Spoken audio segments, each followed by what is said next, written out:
आज हम बात करेंगे 26 दिसंबर 2004 के बारे में। जी हाँ, यह दिन दुनिया के लिए विशेष तौर पर कभी ना भूलने वाला जख्म देकर गया। इस दिन 9.2 से 9.3 मेगावाट की तीव्रता वाला एक बड़ा भूकंप आया, जिसका केंद्र इंडोनेशिया के उत्तरी सुमात्रा में आचे के पश्चिमी तट पर था और समुद्र के अंदर आए भूकंप ने 100 फीट ऊंची लहरों वाली एक विशाल सुनामी पैदा की, जिसने हिंद महासागर के आसपास के तटों पर तबाही मचा दी। जहां यह मानव इतिहास में ज्ञात सबसे घातक प्राकृतिक आपदाओं में से एक थी।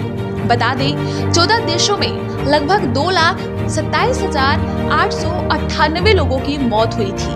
वहीं विशाल सुनामी से इंडोनेशिया में सबसे ज्यादा, श्रीलंका, तमिलनाडु, भारत और थाईलैंड में गंभीर रूप से तबाही मची, जहां इसे 21वीं सदी की सबसे घातक प्राकृतिक आपदा और इतिहास की सबसे घातक प्राकृतिक आपदाओं में से माना जाता है। इसी के साथ यह इतिहास की सबसे बड़ी सुनामी आपदा भी मानी जाती है, जहां लाखों लोगों ने जान गंवाई थी। बता दें, 9.2 से 9.3 मेगावाट की तीव्रता वाला भूकंप एशिया में अब तक का सबसे बड़ा और 21वीं सदी का सबसे शक्तिशाली भूकंप था और 1900 से आधुनिक भूकंप विज्ञान की शुरुआत के बाद दुनिया में दर्ज किया गया यह कम से कम तीसरा सबसे शक्तिशाली भूकंप था। जहां भारत में इस प्राकृतिक आपदा की वजह से 12,205 लोगों की मौत हुई। हालांकि अनुमानित आंकड़ा 16,269 माना जाता है। वहीं सबसे ज्यादा जनहानि आंध्र प्रदेश और तमिलनाडु में हुई थी। इसके अलावा भूकंप के करीब 2 घंटे बाद सुनामी भारतीय मुख्य भूमि के दक्षिण पूर्वी तट पर आंध्र प्रदेश और तमिलनाडु राज्यों तक पहुंच गई और उसी समय इसने दक्षिण पश्चिमी तट पर केरल राज्य को भी छू लिया। कुछ क्षेत्रों में स्थानीय उच्च ज्वार के साथ 2 से 5 सुनामी आई, जहां तमिलनाडु के तट के साथ चेन्नई में 13 किलोमीटर तक मरीना बीच पर सुनामी ने कहर बरपाया।